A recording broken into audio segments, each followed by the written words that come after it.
किसी ने प्रश्न किया, आप श्रृंगार करना भी बंद करते हो?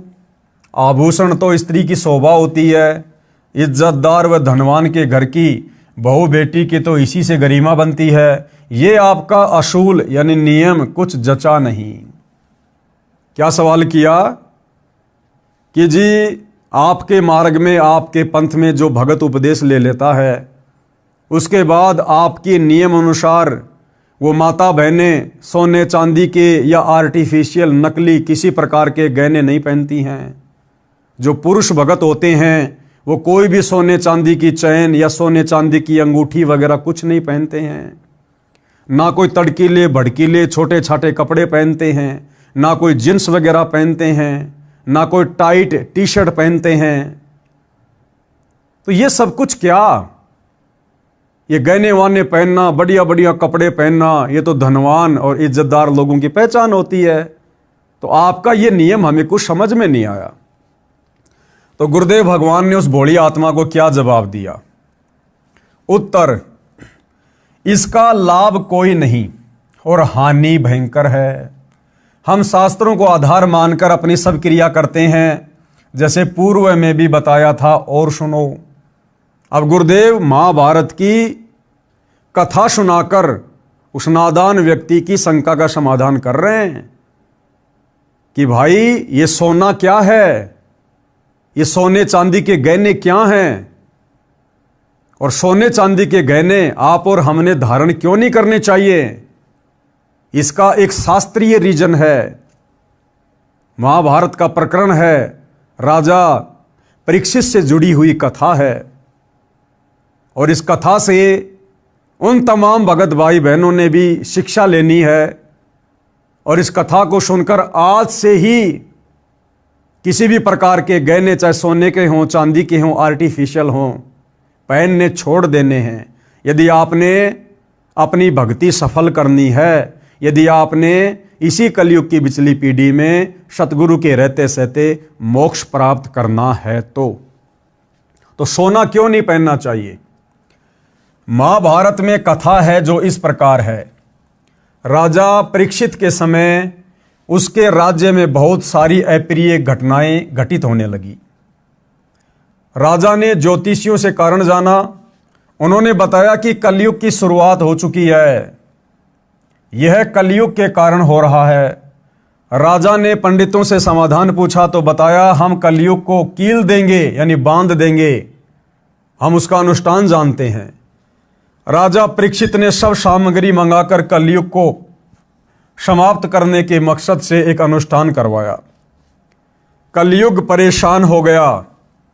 राजा परीक्षित से हाथ जोड़कर अपनी जिंदगी की भीख मांगी, कहा मुझे भी कहीं जगह दे दो।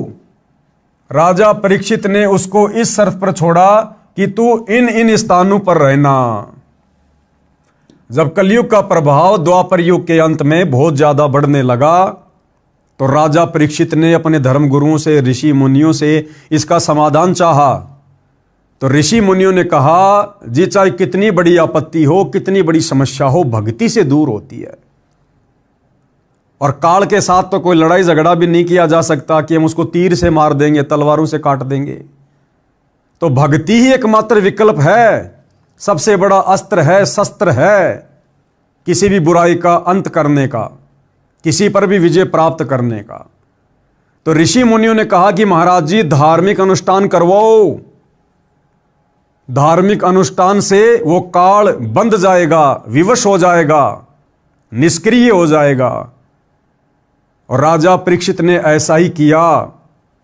धर्म कर्म बहुत तेज कर दिया, सबसे करवाना शुरू करवा दिया। उसके बाद वो कलयुग दुखी हो गया और कलयुग ने हाथ जोड़कर राजा परीक्षित से कहा कि महाराज मुझे भी तो कहीं रहने की जगह दो, क्योंकि ये कलयुग शुरू हो रहा है और इस कलयुग में मैंने धरती पर आना ही आना है। महाराज यदि आप इसी प्रकार से धार्मिक अनुष्ठान करवाते रहे तो मेरे लिए तो कहीं कोई जगह नहीं बचेगी, तो मुझे भी कहीं रहने की जगह दो। तो राजा परीक्षित ने उसे कहां कहां निवास करने की इजाजत दी। कलयुग यानी काल को तो काल इस पृथ्वी पर किन किन जगहों पर निवास करता है, किन किन धातुओं में निवास करता है। सबसे पहला, शराब सेवन करने वालों के पास। तो राजा परीक्षित ने क्या कहा कि हे कलयुग, हे काल, अगर तुझे मेरे राज्य में रहना है, इस पृथ्वी पर रहना है, तो तू कहां रह सकता है? जहां पर लोग शराब का सेवन करते हैं, जहां पर शराब बनाई जाती है, जिस घर में शराब का सेवन होता है, जो व्यक्ति शराब का सेवन करता है, तू वहां पर निवास कर सकता है। तो भाई और बहनों, जिस परिवार में कोई व्यक्ति शराब पीता है या शराब का ठेका है, शराब की फैक्ट्री है, वहां पर साक्षात काल बैठा हुआ। काल कभी भी कोई भी अप्रिय घटना उन जगहों पर घटित हो सकती है, क्योंकि शराब पीने के बाद इंसान मति भ्रष्ट हो जाता है, राक्षस हो जाता है इंसान। परमात्मा कहते हैं, मांस खाए वो ढेढ़ सब, और मद पीवे सो नीच। मद यानी शराब, शराब पीने वाला नीच होता है। मांस खाए वो ढेढ़ सब, और मद पीवे सो नीच, और कुल की दुर्मति पर हरे, भाई राम कहे सो ऊंच। तो सबसे पहले काल कहां निवास करता है? शराब सेवन करने वालों के पास। इसलिए सतगुरु रामपाल जी का नियम है कि उनसे उपदेश लेने के बाद उनका कोई भी भगत खुद तो शराब पिएगा नहीं, शराब पीने वालों का सहयोग भी नहीं करेगा। ना शराब के लिए पैसा देना, ना किसी को शराब खरीद कर लाकर देना। ये नियम है सतगुरु रामपाल जी का। नंबर 2, जहां पर काल निवास करता है, स्वर्ण यानी गोल्ड यानी सोना। सोने में काल का निवास है। राजा परीक्षित ने कहा कि आप सोने में भी निवास कर सकते हो, आप गोल्ड में निवास कर सकते हो। तो सोने में किसका वास है? काल का। और काल भाई और बहनों कभी भी सद्बुद्धि नहीं आने देता।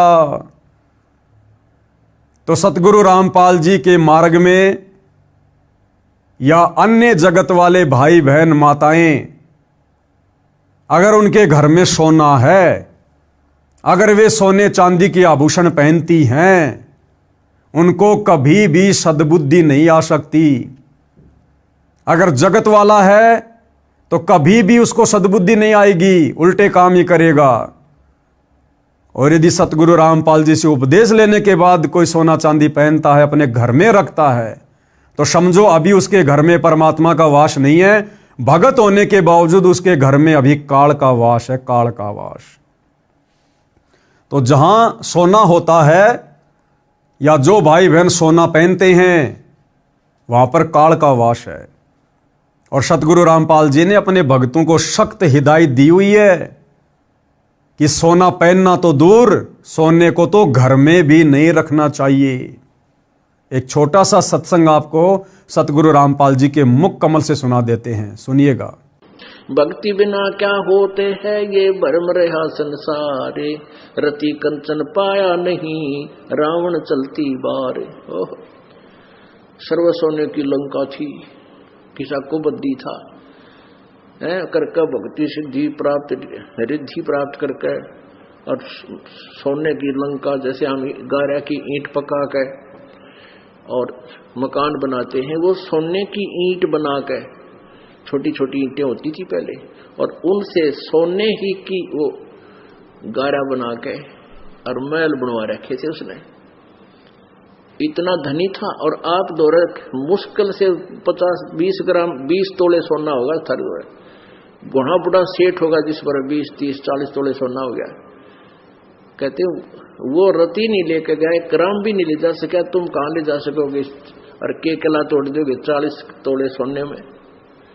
ये तो खाम खागा सर दर्द है। सोना तो घर में बना रखना चाहिए आपने, और ना इसको पहनना चाहिए। क्या फायदा कान में डाल लिया, कान नाक में डाल लिया, 36 पंगे कड़े बना लिए।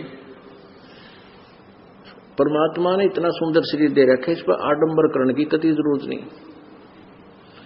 इसे भगवान रुष्ट होता है। भगवान की भक्ति करे, चाहे किसा भी शरीर है, काला है, गोरा है, जैसा भी मालिक ने दिया है, इसमें हम परमात्मा पा सकते हैं। इस काया का गर्व ना करियो के काला के गोरा रे, और बिना भजन कुछ काम नहीं आवे, चाहे एतर छड़को चारों हो रहा रे।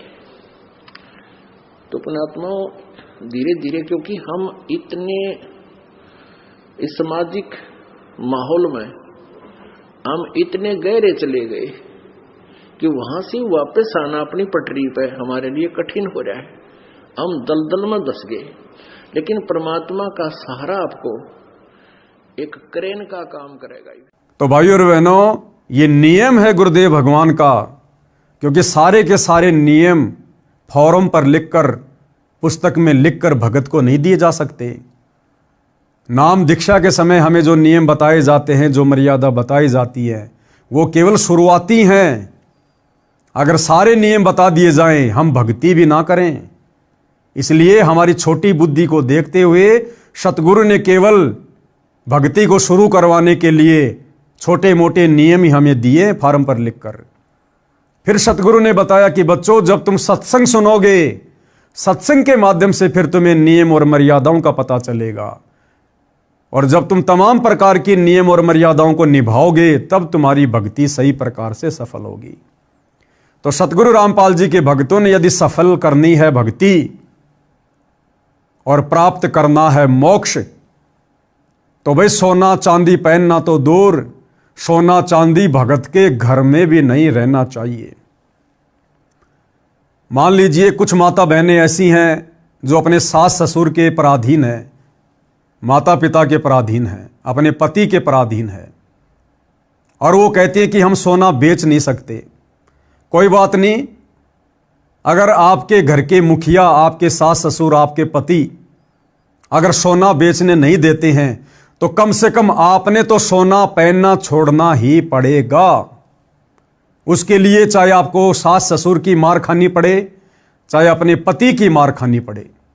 अगर गुरु वचन निभाना है, भक्ति सफल करनी है, तो भाई संघर्ष करना पड़ेगा। काल आपको इतनी आसानी से मर्यादाओं में रहकर भक्ति नहीं करने देगा। यदि आप सोना बेच नहीं सकती हैं, तो आपने सोने को पहनना छोड़ना पड़ेगा।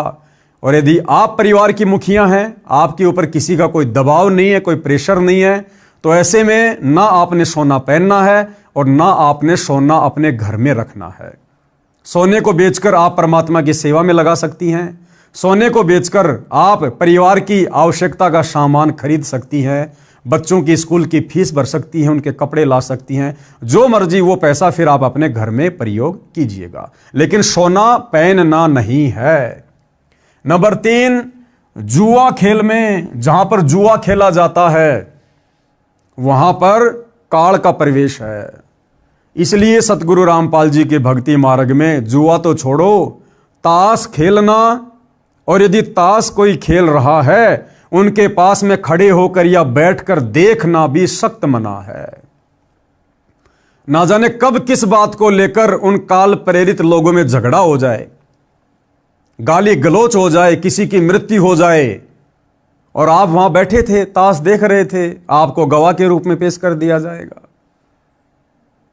इसलिए सतगुरु रामपाल जी के भक्तों ने, चाहे कोई जुआ खेल रहा है, चाहे कोई सट्टा लगा रहा है, चाहे कोई ताश खेल रहा है, आप और हमने खेलना तो बहुत दूर की बात है, हमने वहां बैठना भी नहीं है। यह सतगुरु का वचन है, वहां बैठने मात्र से सतगुरु का वचन टूटेगा, और सतगुरु का वचन टूट गया फिर हमारे पास में भला रह क्या गया। इतनी सावधानी हमने बरतनी है। नंबर 4, जहां पर काल का वास है, वैश्याओं के पास, जहां पर वैश्यावर्ती का धंधा होता है, या जो व्यक्ति वैश्यावर्ती का धंधा करवाता है, ऐसी जगहों पर जाना, ऐसे व्यक्तियों के पास में बैठना सतगुरु रामपाल जी के पंथ में बिल्कुल निषेध है, मना है, क्योंकि इन तमाम प्रकार की जगहों पर काल प्रवेश करता है। तो जो भाई ये कह रहा था ना कि सोना चांदी पहनना तो धनवान घरों की बहन बेटियों की गरिमा होती है, भाई चाहे सोना पहनो, चाहे चांदी पहनो, जो मर्जी पहनो, बहन पहनो, भाई पहनो, सतगुरु रामपाल जी किसी का हाथ पकड़ने वाले नहीं हैं, केवल समझा सकते हैं, बता सकते हैं, और फिर आने वाले समय में उसके जो दुष्परिणाम होंगे वो फिर आपने स्वयं ही भुगतने पड़ेंगे। इसलिए समझदार भगत, समझदार व्यक्ति इस प्रकार की आपत्ति को कभी भी मोल नहीं लेगा और इन तमाम प्रकार की बुराइयों से और जिन जगहों पर ये बुराइयां पनपती हैं इन जगहों से दूर ही रहेगा। एक दिन राजा परीक्षित शिकार करने के लिए वन में गया। जंगल में गहरा चला गया, रास्ता भूल गया। राजा ने सिर के ऊपर सोने का मुकुट पहना था। कलयुग मक्खी बनकर राजा के सोने के मुकुट पर बैठ गया, क्योंकि आदेश तो राजा ने दिया था सोने में वास करने का। तो कलयुग यानी काल मक्खी बनकर राजा के सोने के मुकुट पर बैठ गया। और जैसे ही कलयुग बैठा, राजा की बुद्धि भ्रष्ट हो गई और राजा को क्या दुर्बुद्धि सूझी। एक ऋषि साधना कर रहा था। राजा ने आवाज लगाई कि ऋषि जी, मैं मार्ग भूल गया हूं, मुझे मार्ग बता। ऋषि साधना में व्यस्त था, कोई उत्तर नहीं दिया। कई बार ऐसे ही कहा परंतु उत्तर नहीं मिला। कलयुग ने राजा की बुद्धि भ्रष्ट कर दी।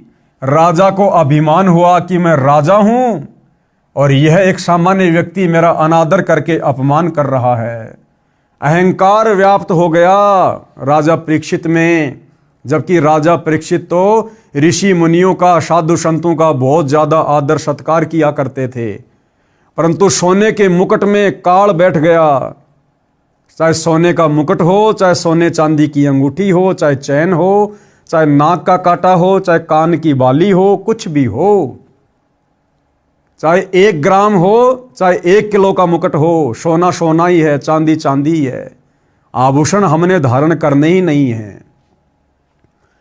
कलयुग के प्रभाववश होकर राजा ने एक मरा हुआ सर्प, जो उसने ऋषि की कुटिया की ओर आते समय कुटिया से थोड़ी दूरी पर देखा था, उसे तीर में टांग कर लाया। ऋषि जी के गले में मरा हुआ सांप डाल दिया और चला गया। उस ऋषि के बच्चे को, जो खेलने दूर ऋषि बच्चों के साथ गया हुआ था, बताया कि आपके पिताजी के गले में राजा परीक्षित ने मरा हुआ सांप डाला है। लड़का कुटिया पर आया और पिता के गले से सर्प उतारा और राजा परीक्षित को श्राप दे दिया कि राजा परीक्षित, तेरे को आज से 7 दिन बाद तक्षक सर्प डसेगा, तेरी मृत्यु हो जाए। 7 दिन के बाद राजा परीक्षित को तक्षक सर्प ने डसा और मृत्यु हो गई। इससे स्पष्ट है कि जिसके घर में वह शरीर पर सोना है उस पर कलयुग का दुष्प्रभाव रहता है, जो परेशानी का कारण बनता है। अब भाइयों और बहनों, ये कथाएं सतगुरु रामपाल जी महाराज कोई 1-2 वर्ष से नहीं सुना रहे। इस प्रकार की पुस्तकें लिख लिख कर समाज को और भगत समाज को शिक्षाएं 1 या 2 वर्षों से नहीं दे रहे। सन 1994 से सतगुरु रामपाल जी अपने भक्तों को इन कथाओं के माध्यम से ये शिक्षा देते आ रहे हैं कि बच्चों, आपने सोने चांदी के आभूषण धारण नहीं करने, सोना चांदी आपने घर में भी नहीं रखना है। लेकिन भाइयों और बहनों, बड़ी विडंबना की बात है, सैकड़ों किलोमीटर दूर से जो लोग संत रामपाल जी के सत्संग सुनने आते हैं, उन्होंने अपने गुरु के ज्ञान को आधार बनाकर सोने चांदी को घर से निकाल फेंका, अपने शरीर से सोना चांदी उतार दिया है। परंतु सतगुरु रामपाल जी का कलयुगी परिवार, उनकी कलयुगी धर्म पत्नी अनारो देवी, संत रामपाल जी की कलयुगी बेटी मंजू देवी और मंजू देवी की बेटियां आज भी सोने चांदी के आभूषण अपने शरीर पर धारण करती हैं 2025 तक। जबकि साध संगति से जुड़े हुए सत्सेवक भाई बहन इस बुराई को कब से छोड़ चुके हैं। शुरुआत में संघर्ष करना पड़ा, अपने पति की मार खानी पड़ी, सास ससुर की डांट खानी पड़ी, लेकिन उन आत्माओं ने गुरु वचन को सर्वोपरि रखा और उन आत्माओं ने जो साध संगति से जुड़ी हुई है, उन माता बहनों ने आज अपने शरीर से सोना चांदी दूर फेंक दिया है। परंतु सतगुरु रामपाल जी का परिवार आज वर्तमान 2025 तक भी इस काल को, इस कलयुग को अपने शरीर पर धारण किए बैठा है।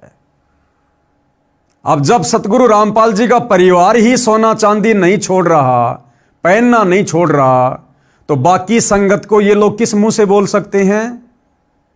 और संगत तो हमेशा भेड़ चाल में चलती है। तो सतलोक आश्रमों से जुड़ी हुई संगत भी ज्यादातर आज भी सोना चांदी अपने शरीर पर धारण करती है।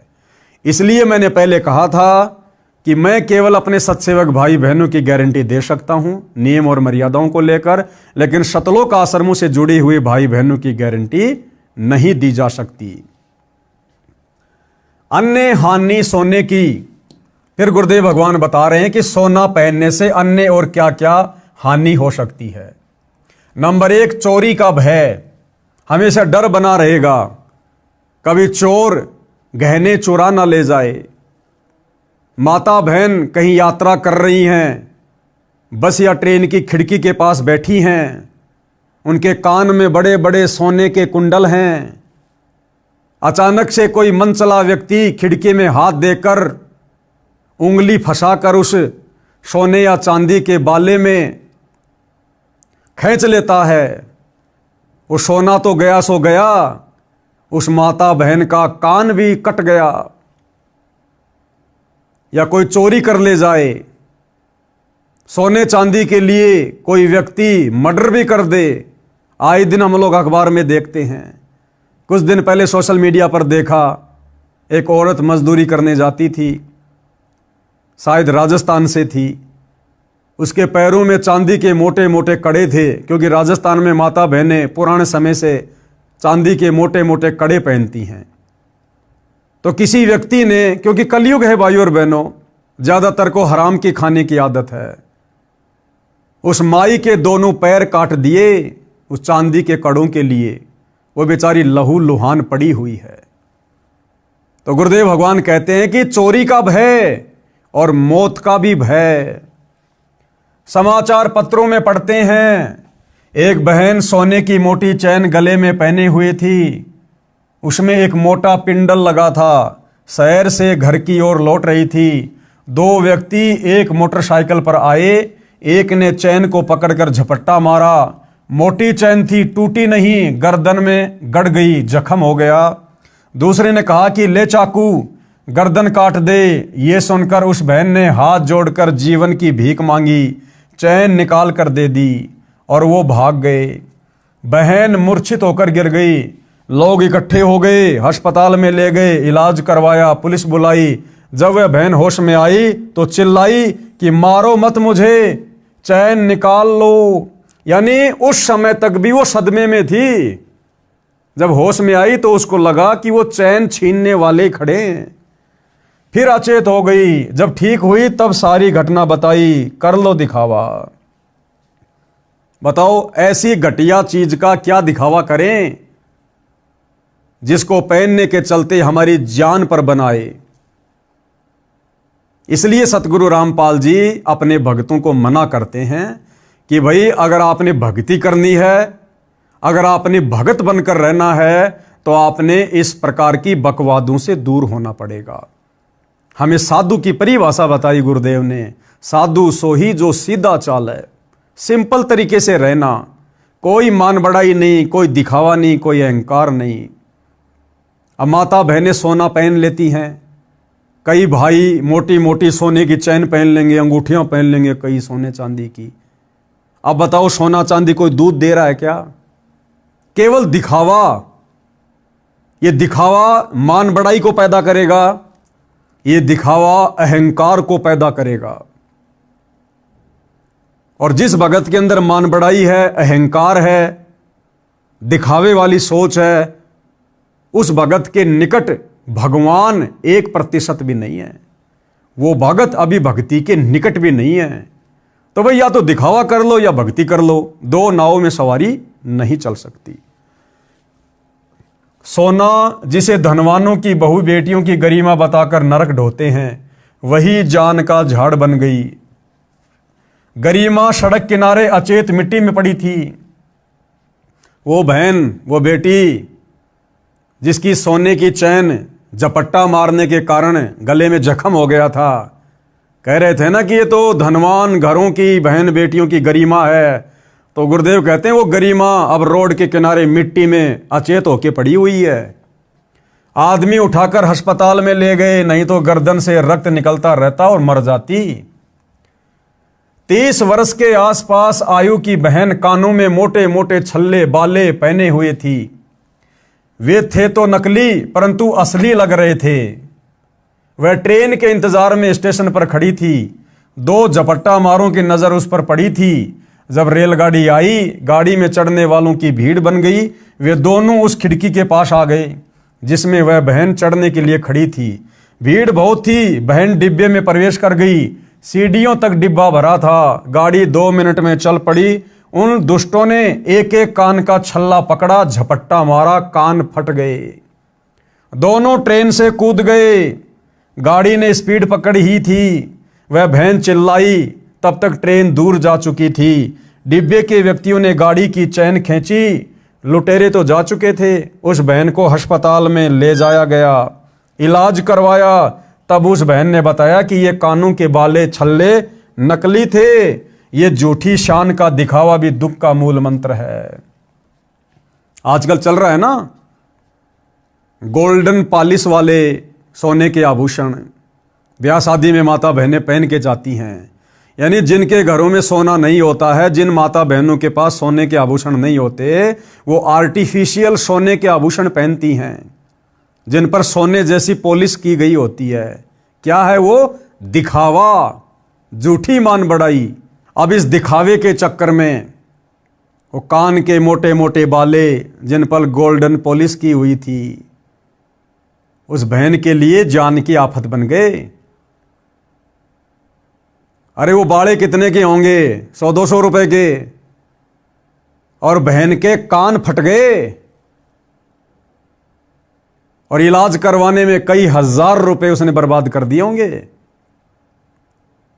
और जो पीड़ा सही, जो दुख सहा, वो अलग है। सिर्फ दिखावे के चक्कर में। इसलिए परमात्मा कहते हैं मान बढ़ाई से हैं दूर।